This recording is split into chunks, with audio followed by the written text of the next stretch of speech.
Radio Kédi. Radio Kédi. Bonjour, nous sommes à Radio Kédi. Aujourd'hui, nous sommes le 7 avril 2026.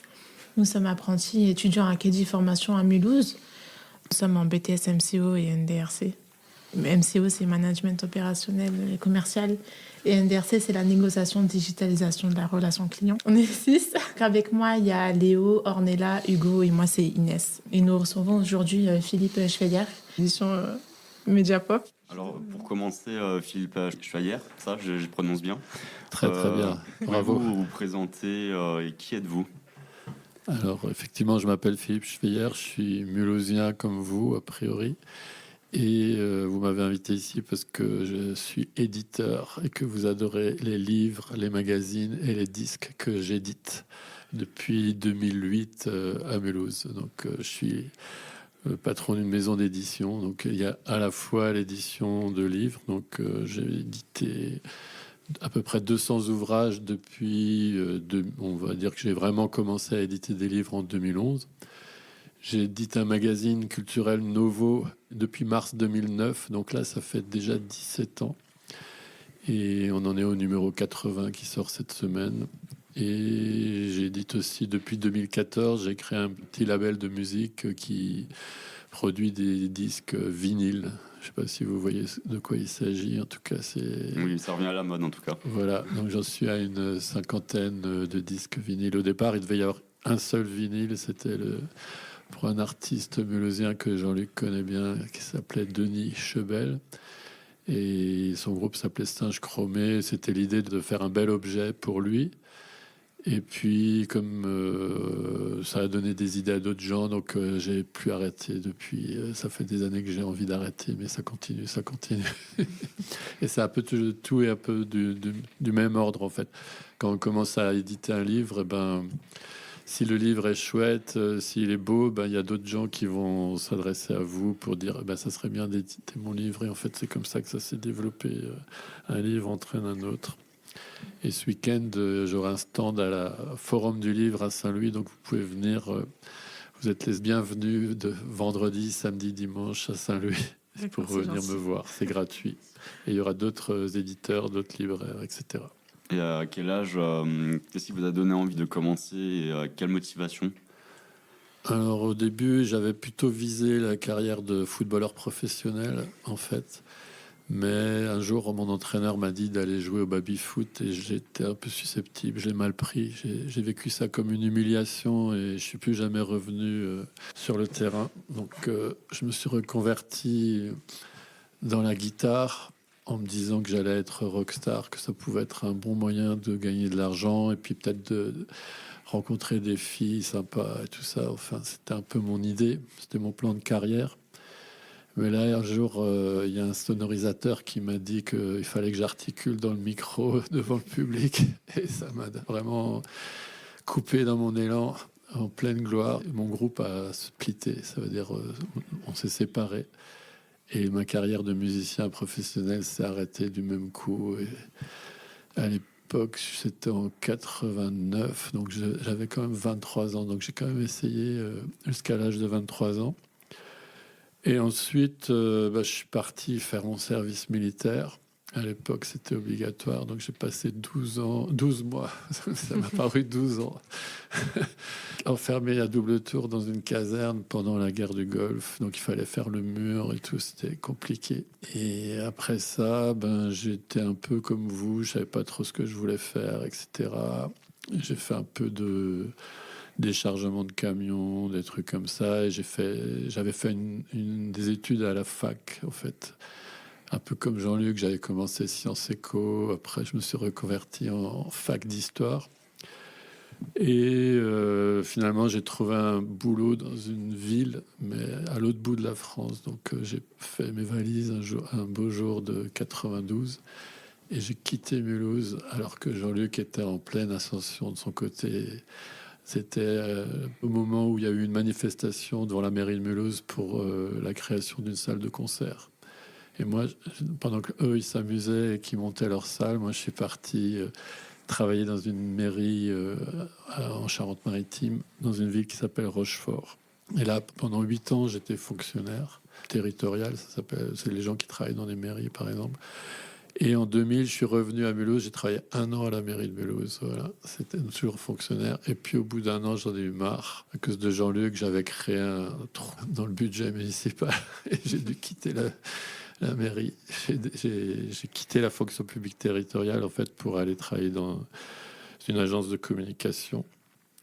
Et puis au bout de quelques mois, j'en ai eu marre de l'agence de communication et je suis allé travailler à Strasbourg pour m'occuper d'un magazine culturel qui s'appelait Polystyrène. Donc vous voyez le parcours un peu compliqué. Et là, à ce moment-là, en fait, c'est la première fois où je travaillais avec des gens à qui on était à peu près sur la même longueur d'onde. Ça m'intéressait. Je me suis toujours intéressé à la presse, au magazine, au papier. Et donc j'ai travaillé dans ce magazine qui s'appelait Polystyrène entre fin 2002 jusqu'à 2008, où là j'en ai eu marre de... J'avais envie de faire ma propre boîte, donc c'est là, donc ça a mis du temps, hein, vous voyez, entre l'arrêt de la musique en 1989 et le moment où j'ai monté ma boîte en 2008, donc il faut être patient. Et là, j'ai monté une boîte qui s'appelle Mediapop en 2008, avec l'argent du chômage, en fait. Parce que quand on est à l'époque, je sais pas comment ça marche maintenant, mais quand on avait le droit au chômage, on pouvait récupérer la moitié de l'argent d'un coup, enfin payer en 2 fois, pour monter son entreprise. Ça permet d'avoir une petite sécurité plutôt que de se retrouver tout de suite à devoir gagner de l'argent pour se payer, ce qui n'est pas évident au début. Donc au début, c'était un peu une agence de communication et c'était l'idée de publier un nouveau magazine. Et ça a mis un peu de temps avant de se lancer. Et en mars 2009 est paru le premier numéro du magazine Novo. Parallèlement à ça, je faisais travailler des graphistes pour faire des programmes ou des affiches pour des structures culturelles. Par exemple pour le Noumatrouf, la salle de concert de Mulhouse, mais aussi pour la Poudrière, qui est la salle de concert à Belfort, ou le Moloko qui se montait à l'époque du côté d'Audincourt. Ça, c'était des clients. J'ai beaucoup travaillé pour la Kunsthalle, le centre d'art contemporain de Mulhouse, dans lequel vous allez régulièrement, ou bien aussi pour le festival de théâtre de rue de Mulhouse, Scène de rue, ce genre de choses. Donc l'idée, c'est pas que moi je fasse les choses, mais que je fasse un peu l'intermédiaire avec des graphistes. Donc je m'occupe de tout ce qui est administratif, du contact, du relationnel, donc de trouver des budgets. Et après, je travaille avec des graphistes qui vont réaliser les affiches, les programmes, les choses comme ça. Donc ça, c'était un peu l'activité qui devait me permettre de subvenir à mes besoins. Et puis, petit à petit, comme je faisais le magazine, en fait, il y a des projets de livres qui sont arrivés.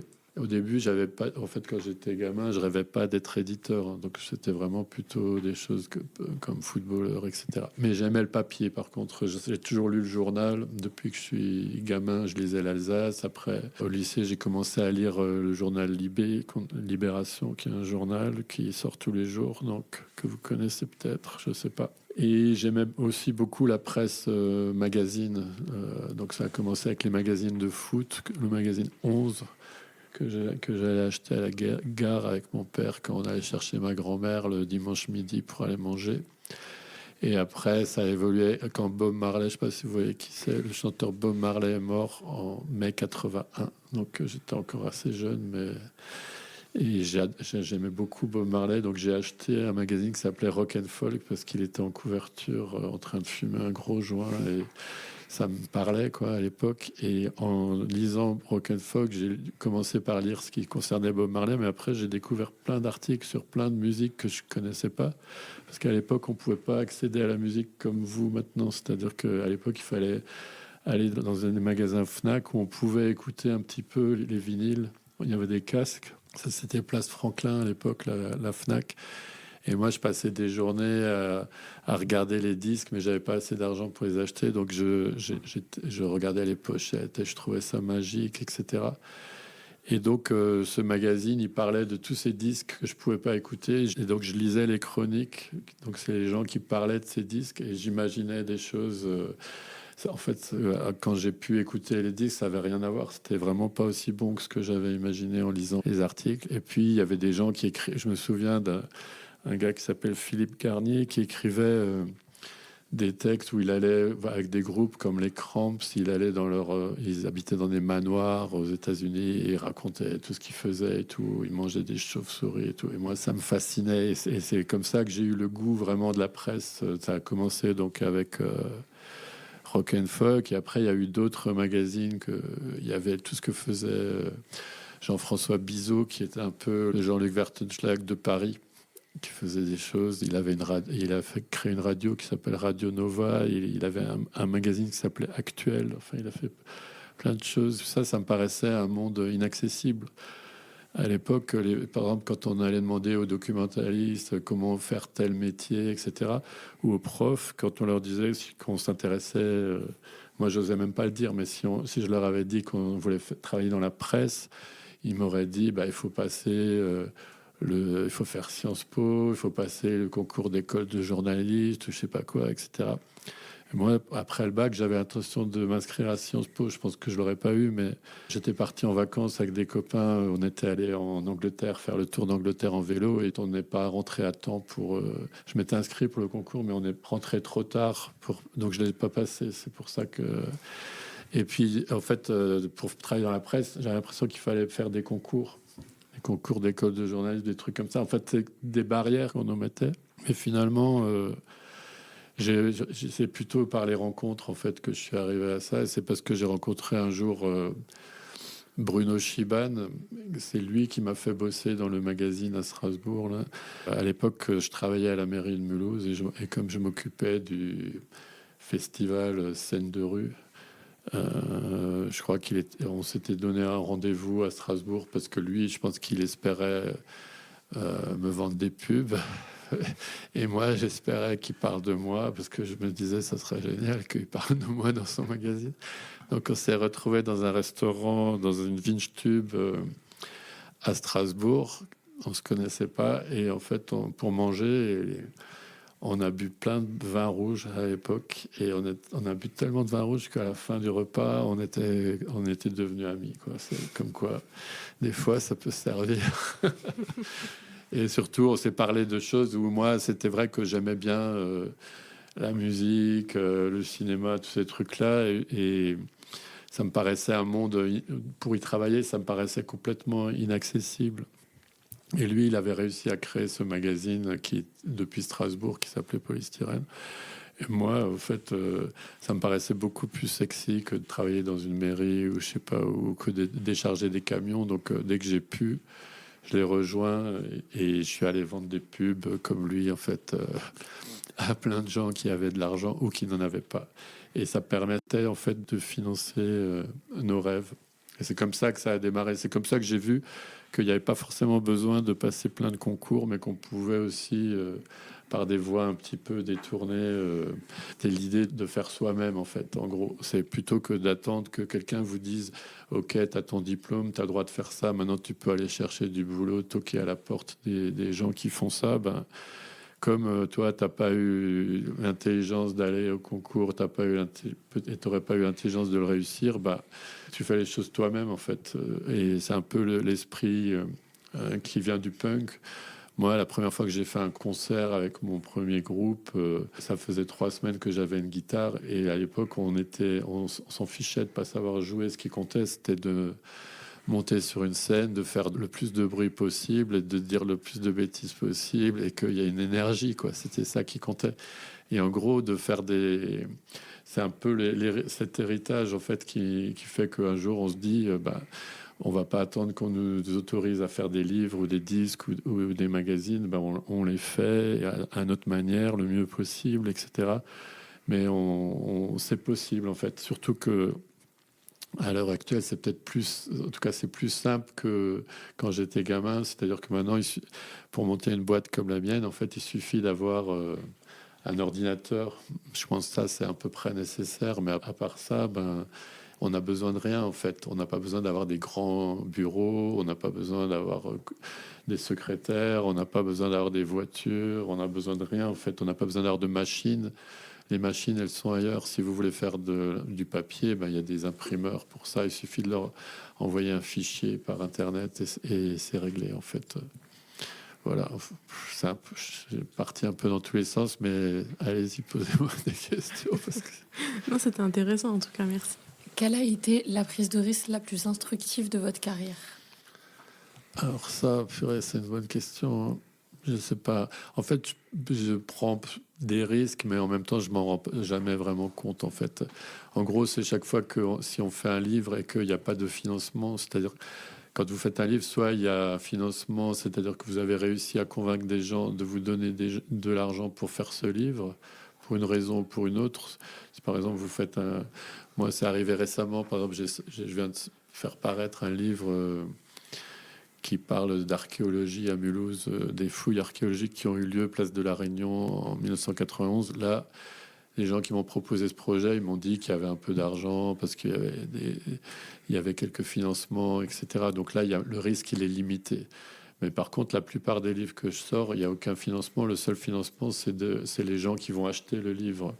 Donc là, la prise de risque, c'est quand le livre coûte très cher et qu'on se dit on va en vendre plein, mais que c'est pas sûr en fait. Et que si on sait que si on n'en vend pas plein, eh ben, on va perdre plein d'argent. Par exemple, moi, j'ai sorti il y a quelques années un livre, un très beau livre sur la photographie en Alsace, très très beau livre qui s'appelle Un siècle de photographie en Alsace, où j'avais aucun financement, c'est-à-dire que comme un idiot, j'étais pas allé voir la collectivité européenne d'Alsace, ou je sais pas, ou la région Grand Est, ou la ville de Mulhouse, ou la ville de Strasbourg pour avoir un peu de financement. Je m'étais dit, le livre il va être tellement beau que je vais en vendre plein. Mais le livre, il était tellement beau qu'il coûtait très cher à faire. Et en plus, j'avais comme principe de l'imprimer en Alsace, comme c'était un livre qui parlait d'Alsace, et qu'à l'époque, j'imprimais tout dans la région pour dire que j'étais un éditeur qui faisait travailler local. Enfin, c'était presque un côté bio, quoi, mais adapté au livre. Donc ce livre, il m'a coûté énormément. Donc c'était un gros risque, effectivement. Et j'ai jamais réussi à rentrer dans mes frais parce que j'en ai vendu pas mal, mais il avait coûté tellement cher que c'était impossible finalement de l'équilibrer. Donc ça, c'est une prise de risque. Et c'est chaque fois que je fais un livre qui va coûter cher et que c'est pas sûr de rentrer dans nos frais, c'est des prises de risque en gros, quoi. Je sais pas si ça répond à votre question, mais c'est valable pour tout. Quand je sors un disque, je sais que la plupart du temps, si c'est moi qui paye tout, ça va être à perte. C'est-à-dire que c'est difficile de rentrer dans ces frais parce que si on paye tout, c'est-à-dire payer du studio, payer une belle pochette, c'est-à-dire payer un graphiste, payer une attachée de presse éventuellement, ça coûte une fortune et on a peu de chances de rentrer dans ces frais à moins que tout d'un coup ça fasse un carton, mais ce qui est très compliqué en fait dans la musique. Donc c'est pour ça que de plus en plus les disques que je sors, ils sont financés en partie aussi par les artistes ou par d'autres labels. Je fais beaucoup de partenariats avec d'autres labels pour limiter justement le risque.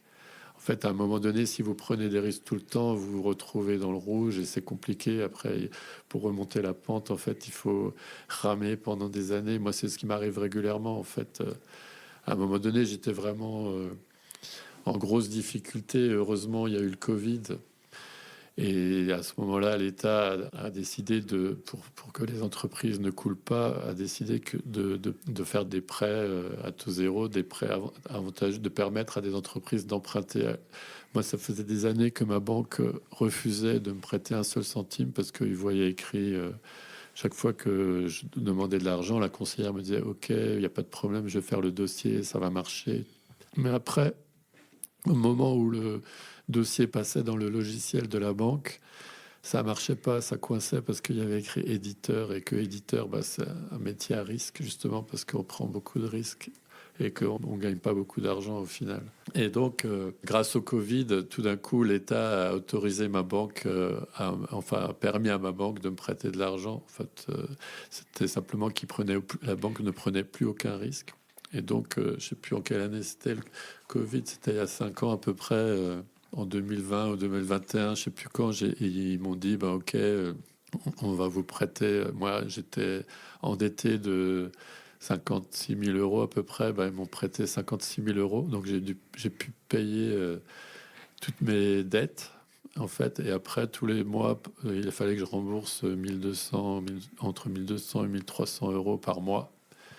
Et là, le 13 avril 2026, ça sera la dernière échéance de ce truc. Mais entre-temps, j'ai refait des dettes.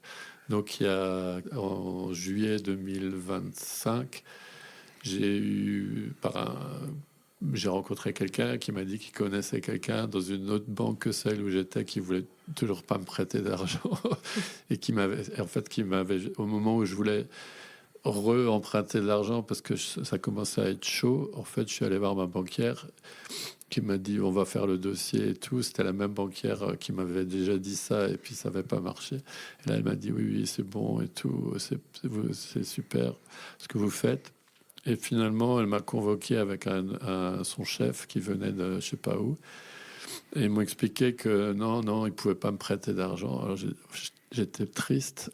Mais en plus, ils m'ont dit que mon découvert autorisé de moins 20 000 euros, qui était quand même appréciable et qui me permettait justement de prendre des risques, qu'il était supprimé aussi. Donc en fait, moi, j'étais allé pour emprunter de l'argent, mais ils m'ont dit non. Et en plus, ils me supprimaient mon découvert autorisé. Donc là, j'étais vraiment ennuyé, c'est le moins qu'on puisse dire. Mais heureusement, parce que j'ai toujours... c'est ça qui est cool. Je rencontre toujours des sauveurs.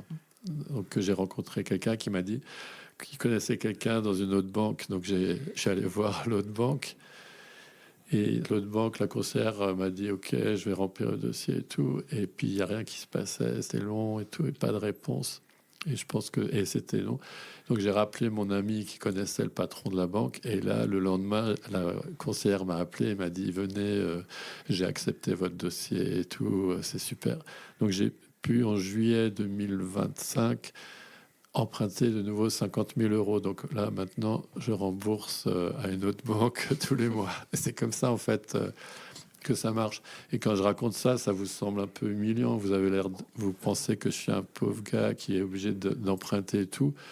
Mais en fait, il faut vous dire que les gros patrons que vous admirez, qui roulent dans des énormes voitures et qui gagnent plein d'argent, en fait, ils font ça aussi. Des investissements. Voilà, on appelle ça des investissements. En tout cas, ils ont des banques qui leur prêtent énormément d'argent. Moi, c'est des sommes qui peuvent paraître énormes à notre échelle comme ça, mais qui sont vraiment ridicules par rapport à ce qui se fait. Donc voilà. En fait, l'idée, c'est d'emprunter pour pouvoir prendre des risques et peut-être qu'un jour, ça va permettre de gagner plein d'argent, mais la probabilité, c'est plutôt de pouvoir arriver à survivre grâce à cette manière de faire. Mais en tout cas, quelle que soit votre activité, si un jour vous décidez de vous lancer comme ça en vous disant que c'est plus simple que d'aller toquer à la porte ou d'envoyer des CV toute la journée pour se faire recruter, ce qui est vraiment compliqué. Moi, je trouve que tous les gens que je connais, pourtant je suis pas du tout un entrepreneur ou je sais pas quoi, mais je leur dis c'est plus facile de créer son activité J'ai des amis qui passent leur vie à chercher du travail, à remplir des dossiers, à avoir des entretiens d'embauche et tout ça, et puis ça donne jamais rien. Et même quand ils sont recrutés, au bout de 3 mois, ils en ont marre de leur patron parce que leur patron n'est pas assez sympa et que ça se passe mal, etc. Donc, en fait, il vaut mieux essayer de trouver ce qui vous intéresse et après de créer votre entreprise. Mais c'est facile à dire comme ça, mais en tout cas, c'est bien de l'avoir en tête que des fois, ça vaut un peu la peine. Et d'après vous, quelles compétences sont indispensables dans votre secteur? La première compétence, quand même, si on a une entreprise, c'est la bonne gestion, quoi. C'est vraiment important d'être rigoureux. Et c'est vrai de ne pas avoir peur de regarder les chiffres, parce que c'est vrai que moi, j'ai souvent tendance à... Par exemple, les ventes de livres, des fois, j'imagine comme ça que tel livre marche, que tel livre marche pas, mais j'ai accès par le biais de mon distributeur. Le distributeur, c'est une entreprise qui va récupérer vos livres quand ils sortent de chez l'imprimeur et qui va se charger de les envoyer dans les librairies. Et après, qui va se charger de récupérer l'argent et qui va vous le reverser 3 ou 4 mois après. Ça, c'est le distributeur. Et le diffuseur, là, maintenant, pour moi, c'est la même entreprise qui fait diffusion et distribution. La diffusion, c'est les représentants, en fait, qui vont aller présenter votre programme. D'abord, vous présentez votre programme. Vous dites, dans 3 mois, je sors tel livre. Dans 4 mois, je sors tel livre. Et vous expliquez pourquoi ça va être un livre super. Et après, il y a des représentants par région, comme ça, qui vont aller présenter vos livres aux libraires. Et après, les libraires vont présenter vos livres aux lecteurs. Et après, les lecteurs vont acheter ou pas vos livres en librairie. C'est comme ça que ça marche. Pour moi, il faut être organisé. Ça, c'est important, en fait, parce que il faut pouvoir jongler d'une tâche à l'autre. C'est hyper important. Il faut être assez rigoureux parce que quand vous gérez une boîte, il faut regarder les chiffres de près. Il faut s'obliger un peu à regarder de près parce que vous avez des fois des... Et si vous regardez les chiffres, par exemple les ventes de livres, etc., vous vous rendez compte de ce qui marche, de ce qui marche pas. Ça vous permet aussi de mieux comprendre comment ça fonctionne et pas d'être surpris si tout d'un coup vous vous retrouvez dans le rouge. Il faut anticiper, être capable d'anticiper parce que il y a des périodes où vous allez avoir de l'argent qui va rentrer. Si vous claquez tout de suite en vous disant c'est la fiesta, ça va être compliqué parce que si vous n'avez pas anticipé qu'il y a des mois après, des mois de creux, etc. Par exemple, moi, il y a des mois où je vais rentrer un peu d'argent parce que je vends de la publicité dans les magazines, etc. Et si après les mois suivants, je rentre rien, c'est compliqué. Il faut penser à tout ça. Donc, beaucoup d'organisation, d'anticipation.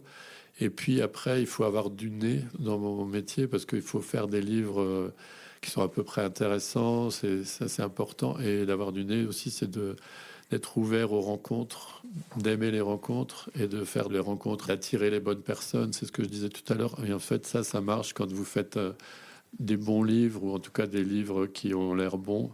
Parce que les auteurs qui cherchent des éditeurs, ils vont regarder. Et si le livre est tout pourri, s'il tombe en miettes quand vous l'ouvrez, que le texte est bourré de fautes, que ça ressemble vraiment, que la couverture est moche, il y a moins de chances que vous attiriez des gens qui ont du talent. En fait, c'est un peu une loi un peu facile comme ça, mais c'est vrai que plus vous allez produire des choses de qualité, plus vous allez attirer des auteurs de qualité. Après, moi, par exemple, concrètement, je reçois tous les jours des manuscrits parce que maintenant, les gens envoient ça en PDF par mail. Les manuscrits, avant, c'était dans les boîtes aux lettres. Ça prenait de la place. Maintenant, c'est beaucoup de PDF. Et c'est vrai qu'il faut être capable aussi de voir ce qui est intéressant ou pas là-dedans. En fait, moi, j'ai beaucoup de mal à lire ce que je reçois. Et maintenant, j'ai un dossier dans mon ordinateur où je mets des PDF comme ça et ça s'accumule.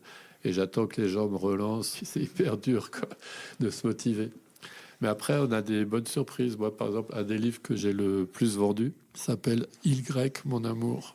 C'est un livre qui parle des îles grecques. Et moi, au départ, il s'appelait pas comme ça quand j'ai reçu le manuscrit. Hein, mais à l'époque, quand je l'ai reçu, ce manuscrit, mon idée, c'était plutôt de faire des livres autour de la musique. Enfin, j'avais pas... C'était ça mon idée de départ quand j'ai commencé à faire du livre. Et là, j'ai reçu ce livre Y, mon amour, ce qui s'appelait pas Y, mon amour, mais qui parlait de la Grèce. Et je l'ai laissé le manuscrit au pied de mon lit, comme ça, traîner pendant des jours et des jours, jusqu'à ce qu'un jour, je me dise, il faut quand même que je regarde à quoi ça ressemble. Et là, je l'ai lu et je me suis dit, ouais, ça, c'est quand même un livre intéressant, c'est super bien écrit, ça peut intéresser des gens. Donc, j'ai eu du nez à ce moment-là. Et c'est moi qui ai trouvé le titre, parce que le titre qu'il avait au départ, je ne le trouvais pas vendeur. Et en fait, ce livre, quand il est sorti, il a très bien marché en librairie, parce que moi, j'avais pas du tout pensé qu'il marcherait comme ça. Hein.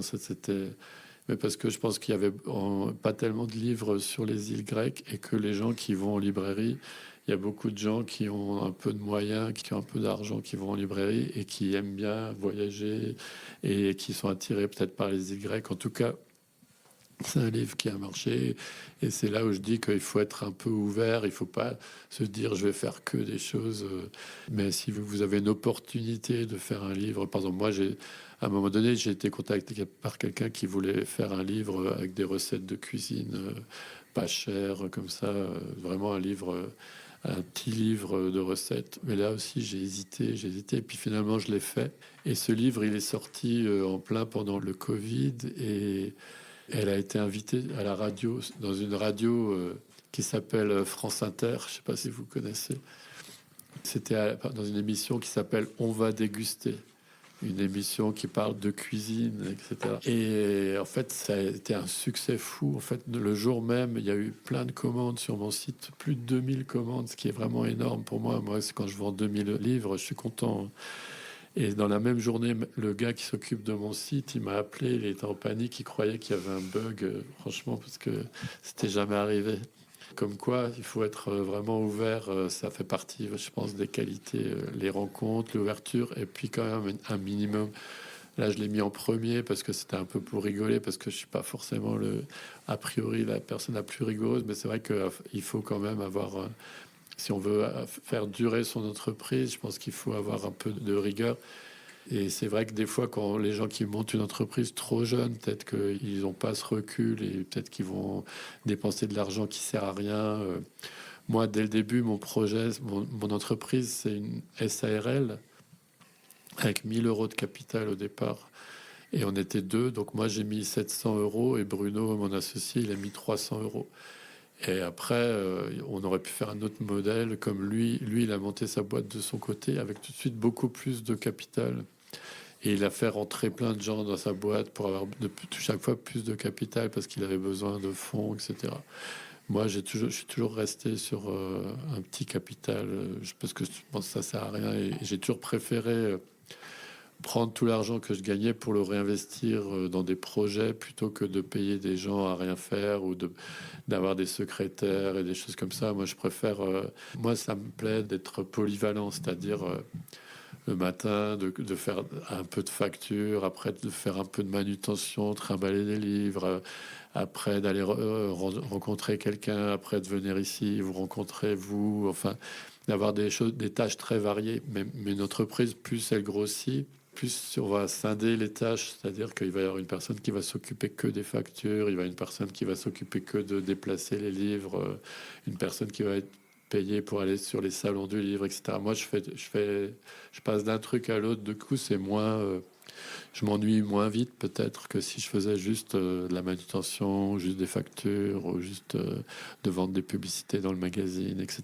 Donc, quelle trace aimeriez-vous laisser dans 10 ans? dans 10 ans, je sais pas, d'avoir, je sais pas. Moi, en fait, je pense que le fait de faire ce métier d'édition, c'est comme si effectivement il y avait un besoin de laisser une trace. Je pense que les écrivains ont besoin de laisser une trace, donc ils font des livres, mais c'est très fatigant d'écrire un livre. C'est vraiment du boulot. Ça prend des jours et des jours. Moi, le métier d'éditeur, au lieu de faire un seul livre tous les 3 ans, comme un écrivain ou tous les ans, pour ceux qui produisent beaucoup, moi, je vais pouvoir publier 15 livres dans l'année, par exemple. Donc, je laisse une trace. Je suis moins impliqué que l'auteur, mais quand même, l'éditeur, il est associé à cette trace. Donc, la trace que je laisse, c'est que chaque année, maintenant, la bibliothèque municipale de Mulhouse, elle vient chez moi dans mon bureau et elle récupère tous les livres que j'ai publiés dans l'année, plus tous les magazines, plus tous les disques. Et ils ont créé un fonds Mediapop. Je leur ai rien demandé, hein, c'est vraiment une idée qu'ils ont eue. C'est un conservateur qui s'appelle Michael Guggenbuhl qui a eu cette idée. Je leur remercie. Et donc, ça veut dire que peut-être que dans 100 ans, si Mulhouse existe encore et que la bibliothèque existe encore, il y aura un fonds Mediapop et il y aura des gens qui iront à la bibliothèque, des vieux chercheurs, et qui diront est-ce que je peux voir le fonds Mediapop, et ils iront voir tous les livres qui ont été publiés. Donc là, c'est une trace. Mais sinon, même s'il n'y avait pas ce fonds Mediapop, en fait, tous les livres que je sors, faut les envoyer au dépôt légal. Le dépôt légal, en fait, c'est pour tous les éditeurs français. En fait, on envoie nos livres à la bibliothèque, à la très grande bibliothèque François Mitterrand à Paris. Et il y a un dépôt légal, c'est-à-dire que tout est archivé. Il y a un exemplaire de chaque livre. Et dans 2000 ans, quand il y aura des martiens qui viendront à la bibliothèque à Paris étudier ce qui se passait en France dans les années 2026, ben, peut-être qu'ils iront dans le rayonnage Mediapop et ils verront dans la trace. Et c'est donc ça fait quand même beaucoup de traces, 200 livres à peu près, 80 numéros de nouveau, enfin c'est plus une cinquantaine de disques, ça fait plein de traces, plus toutes les émissions avec Jean-Luc, il y a vraiment plein de traces. Mais voilà, c'est ça en fait, les traces, c'est déjà beaucoup. Hein. Mais c'est peut-être une sorte de névrose de vouloir laisser des traces. Moi je connais des gens qui s'en fichent complètement de laisser des traces. Je sais pas à quoi c'est dû. Peut-être que... Il y a des gens, ils se contentent de faire des enfants et ça suffit d'avoir, c'est un peu une sorte de trace aussi, mais il y a des gens qui ont besoin de laisser plus de traces. Il y a des gens qui rêvent d'avoir une avenue, que l'avenue Kennedy à Mulhouse devienne l'avenue Wertenschlag, par exemple. Ça pourrait être quelque chose d'envisageable. Voilà, je sais pas. Quel rôle social pour un éditeur ou un auteur? Alors pour l'auteur, je sais pas, l'auteur il a un rôle social forcément, parce que s'il fait réfléchir les gens, leur donne envie de descendre dans la rue pour renverser le pouvoir ou pour faire la révolution, ou si tout simplement leur procure un peu de plaisir à la lecture ou qu'il va à leur rencontre dans les salons ou dans les librairies, etc.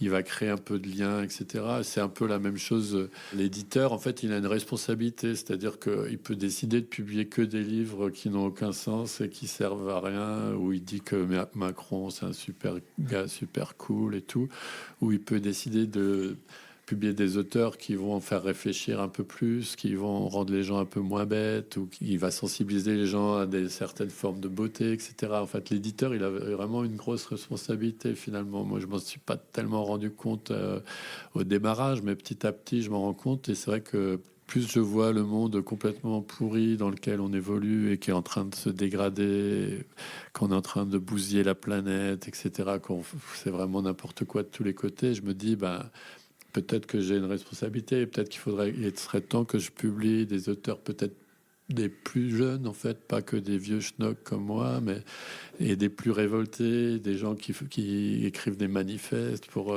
pousser la jeunesse à pas se laisser faire, à pas se laisser embrigader pour faire dans des boulots pourris, etc. Enfin, à refuser d'être des esclaves, enfin plein de choses comme ça. Donc, je pense qu'il y a une responsabilité, effectivement, quand on est éditeur, que ce soit du magazine ou des livres. C'est quand même précieux d'avoir cette tribune, cette possibilité de communiquer, d'envoyer des messages vers les gens, même si je reste un tout petit éditeur. Hein, il ne faut pas se faire d'illusions. C'est pas des millions de personnes qui lisent les livres que j'édite, mais en tout cas, effectivement, il y a une responsabilité, il y a un rôle social et il faut essayer d'être à la hauteur, quoi.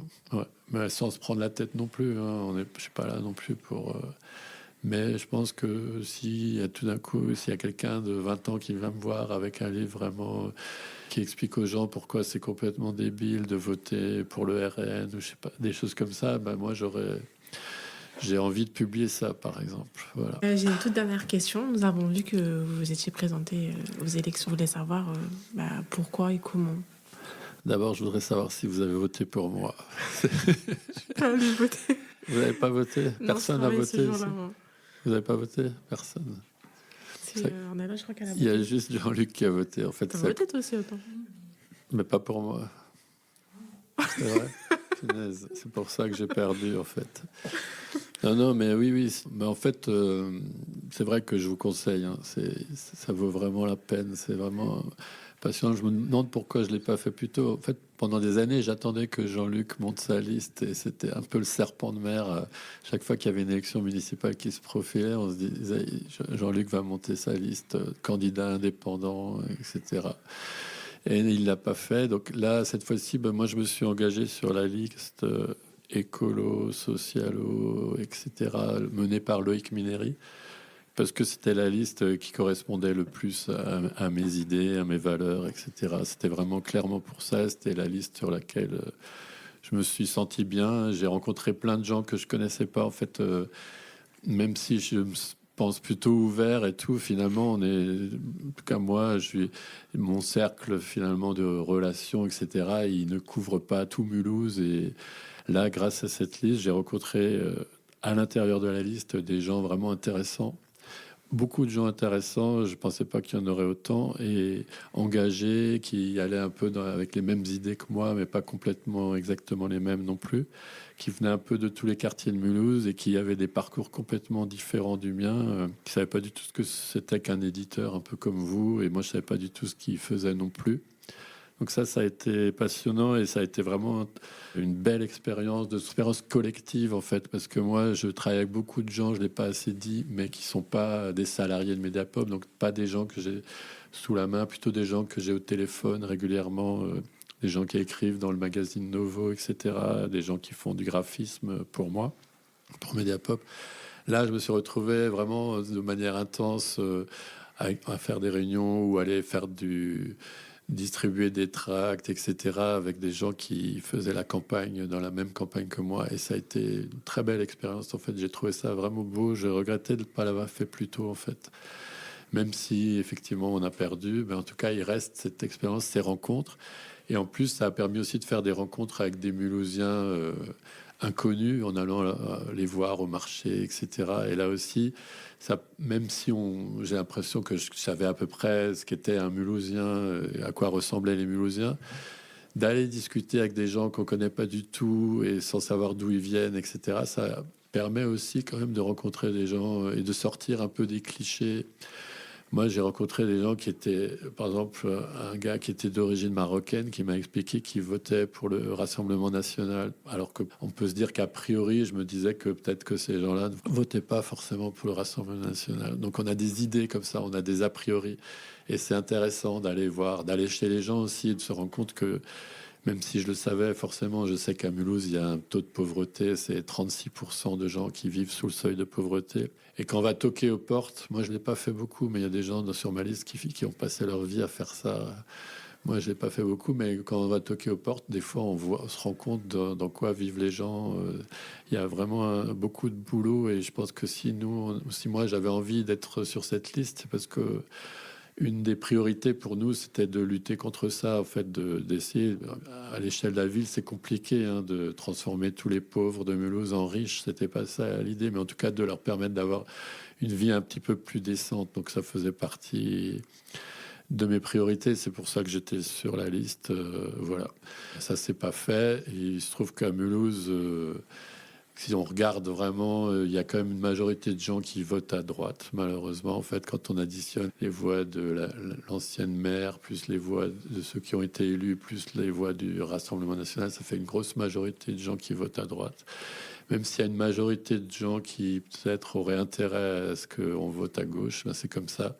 Il se trouve que dans les quartiers où les gens ont beaucoup de moyens, comme le Rehberg ou à Dornach, les gens vont beaucoup voter, sinon ils vont pas tous, mais beaucoup vont voter et eux ils votent plutôt à droite.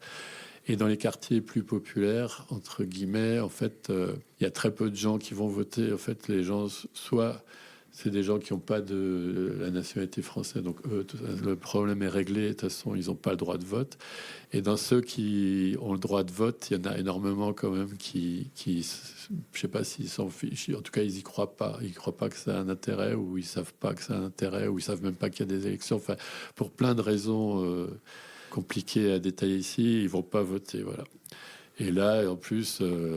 Il se trouve qu'il y avait deux listes qui se sont un peu tirées dans les pattes, qui auraient dû s'allier si tout s'était passé normalement, mais ça n'a pas été le cas, donc voilà, c'est comme ça. D'accord, merci beaucoup Philippe Choyer pour votre parcours et votre expérience. C'était Radio KG avec Léo, Ornella, Hugo, Inès. Merci à vous. Radio Kidji. Radio KG.